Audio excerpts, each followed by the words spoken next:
আমার প্রিয় ছাত্রছাত্রীবৃন্দ, বিদ্যাসাগর ইউনিভার্সিটির অন্তর্গত বিভিন্ন কলেজে যে সমস্ত ছাত্রছাত্রী থার্ড সেমিস্টারে পড়াশোনা করছো এবং তোমাদের বেঙ্গলি মেজর 4 পেপার রয়েছে, তোমাদের জন্য এই ভিডিওটি অবশ্যই ভিডিওটি শেষ পর্যন্ত দেখবে, কোনো রকমের স্কিপ করবে না, তাহলে তোমাদের প্রয়োজনীয় ইনফরমেশন তোমরা জানতে পারবে না। দেখো, Vidyasagar university third semester Bengali major 4 paper, তোমাদের থার্ড সেমিস্টারে দুটো মেজর পেপার পড়তে হবে, মেজর পেপার 3 এবং মেজর পেপার 4। আমাদের 3 এবং 4 দুটো পেপারের নোটস রেডি হয়ে গেছে। যদি সংগ্রহ করতে চাও নিচে দেওয়া হোয়াটসঅ্যাপ নম্বরে যোগাযোগ করতে পারো। প্রতি পেপারের জন্য 250 টাকা করে পেমেন্ট করতে হবে। শর্ট প্রশ্ন, বড় প্রশ্ন কমপ্লিট উত্তর সহ পেয়ে যাবে। যদি সংগ্রহ করতে চাও তাহলে আজই যোগাযোগ করো এবং নোটসগুলো সংগ্রহ করে নাও, ভীষণভাবে উপকৃত হবে। আমাদের কাছে নোটস সংগ্রহ করলে তোমাদের অর্থ এবং সময়ের সাশ্রয় হবে, বিভিন্ন জায়গায় ছুটাছুটি করে নোটস সংগ্রহ করার প্রয়োজন হবে না। দেখো, তোমাদের বাংলা মেজর 4 পেপার, তোমাদের সিলেবাসের শিরোনামে রয়েছে চৈতন্য জীবনী, মঙ্গল কাব্য এবং অনুবাদ সাহিত্য পাঠ। তোমাদের পেপার কোড এখানে দেওয়া রয়েছে। 5 ও 10 মার্কের প্রশ্নের সাজেশন আমরা তুলে ধরবো। তার আগে তোমাদের সামনে অবশ্যই তো সিলেবাসে কি রয়েছে সেই সিলেবাসটি তোমাদের সামনে উপস্থাপন করব। এখানে সিলেবাসটি তোমরা দেখতে পাচ্ছ, এটা তোমাদের সিলেবাসের ইউনিভার্সিটি যে সিলেবাস দিয়েছে সেই সিলেবাসে লেখা রয়েছে চৈতন্য জীবনী, মঙ্গল কাব্য এবং অনুবাদ সাহিত্য পাঠ। 1 নম্বরে রয়েছে চৈতন্য ভাগবত আদিখণ্ড, বৃন্দাবন দাসের রচনা। 2 নম্বরে রয়েছে চণ্ডীমঙ্গল আখেটিক খণ্ড, মুকুন্দরাম চক্রবর্তী। 3 নম্বরে রয়েছে রামায়ণ আদি কাণ্ড, কৃত্তিবাস ওঝা। 3টি থেকে 20 60 মার্কের টোটাল পরীক্ষা হবে। আমাদের সাজেশন এবং প্রশ্ন উত্তর রেডি হয়ে গেছে। তোমরা সংগ্রহ করতে চাইলে নিচে দেওয়া হোয়াটসঅ্যাপ নম্বরে যোগাযোগ করো। 250 টাকা পেমেন্ট করতে হবে। এটাই PhonePe, Google pay, Paytm number. এই নাম্বারে পেমেন্ট করে পেমেন্টের অরিজিনাল রিসিভ কপিটা অর্থাৎ সাকসেসফুল মেসেজটি আমাদের এই হোয়াটসঅ্যাপ নাম্বারে পাঠাতে হবে এবং তুমি ইউনিভার্সিটির নাম, সেমিস্টার এবং বিষয় উল্লেখ করে মেসেজ করবে।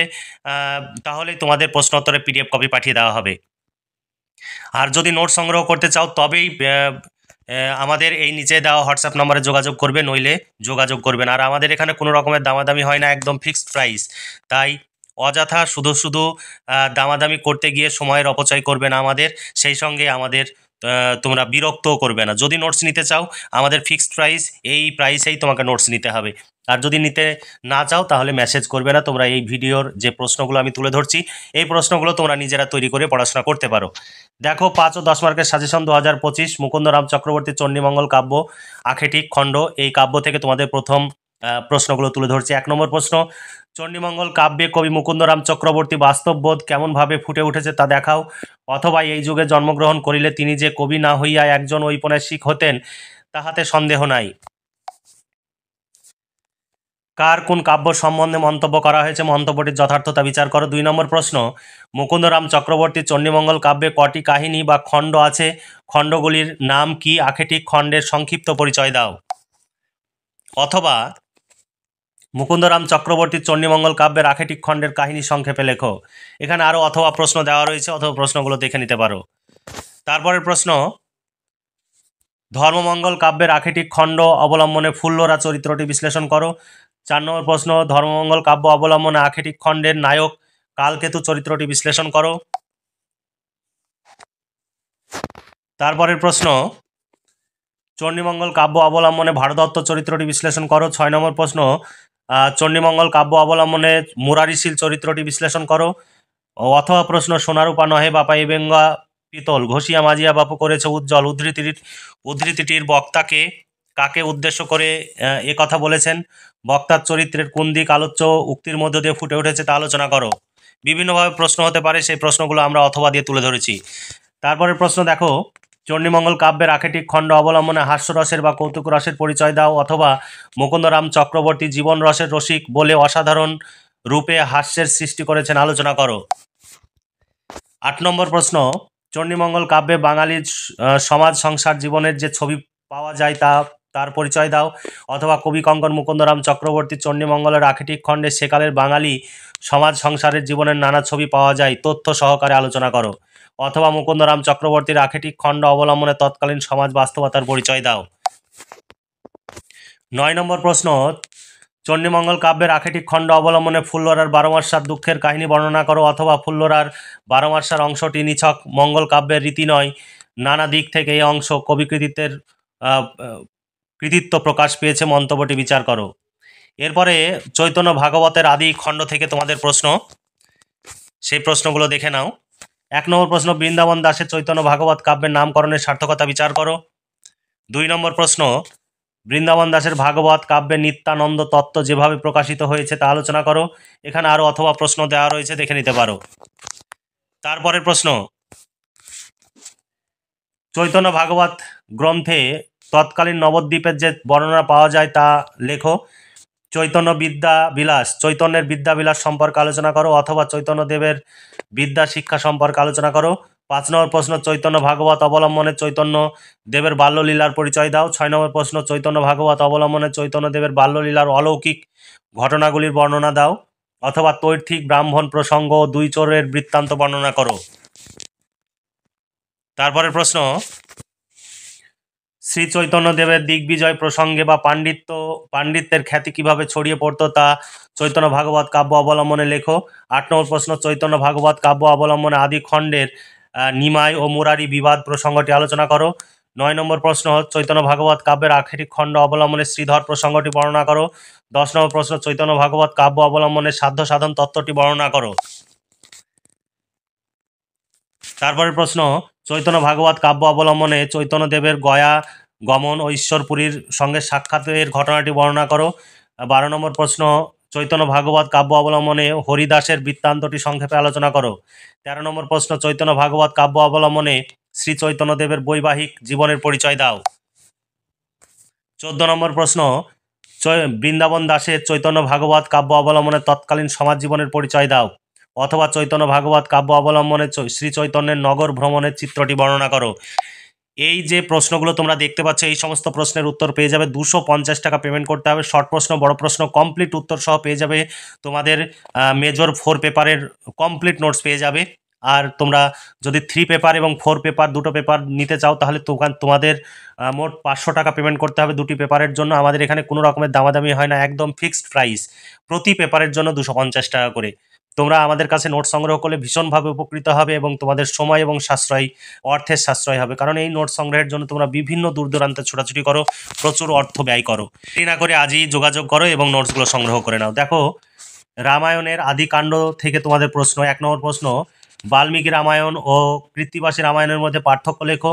2 নম্বর প্রশ্ন, কৃত্তিবাসী রামায়ণের আদিকাণ্ড অবলম্বনে দশরথ চরিত্রটি বিশ্লেষণ করো। 3 নম্বর প্রশ্ন, কৃত্তিবাসী রামায়ণের আদিকাণ্ডে রামচরিত্র ও বাল্মীকি রামচরিত্রের মধ্যে পার্থক্য লেখো, অথবা রামচরিত্র সম্পর্কে আলোচনা করো।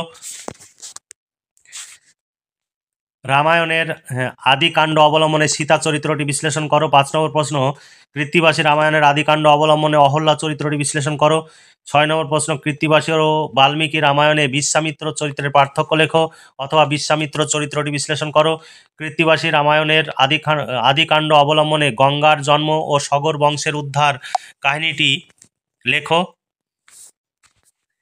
8 নম্বর প্রশ্ন, রামায়ণের আদিকাণ্ড অবলম্বনে দশরথের বিবাহ বর্ণনা তথা তার সামাজিক প্রেক্ষাপট আলোচনা করো। 9 নম্বর প্রশ্ন, কৃত্তিবাসী রামায়ণের আদিকাণ্ড অবলম্বনে সমকালীন সমাজ জীবনের পরিচয় দাও। 10 নম্বর প্রশ্ন, রামায়ণের আদিকাণ্ডের কাহিনী সংক্ষেপ আলোচনা করো, অথবা রামায়ণের আদিকাণ্ডের বিষয়বস্তু সংক্ষেপে নিজের ভাষায় লেখো। তারপর প্রশ্ন, কৃত্তিবাসী রামায়ণ কাব্যের নামকরণের সার্থকতা বিচার করো। এই ছিল তোমাদের সাজেশন ভিত্তিক প্রশ্ন। এই সাজেশন ভিত্তিক প্রশ্নের যদি প্রশ্ন উত্তরে PDF কপি সংগ্রহ করতে চাও 250 টাকা পেমেন্ট করতে হবে। শর্ট প্রশ্ন, বড় প্রশ্ন কমপ্লিট উত্তর সহ পেয়ে যাবে। এর বাইরে কোনো প্রশ্ন উত্তর পড়ার প্রয়োজন হবে না। পরীক্ষায় 100% কমন পাবে। যদি সংগ্রহ করতে চাও, নিচে দাও হোয়াটসঅ্যাপ নাম্বারটি, PhonePe, Google pay, Paytm number, এই নাম্বারে পেমেন্ট করে পেমেন্টের অরিজিনাল রিসিভ কপিটি আমাদের এই নিচে দাও হোয়াটসঅ্যাপ নাম্বারে তোমাকে পাঠাতে হবে। ইউনিভার্সিটির নাম, সেমিস্টার এবং বিষয় উল্লেখ করে মেসেজ করবে সব সময়, তাহলে আমাদের বুঝতে সুবিধা হবে।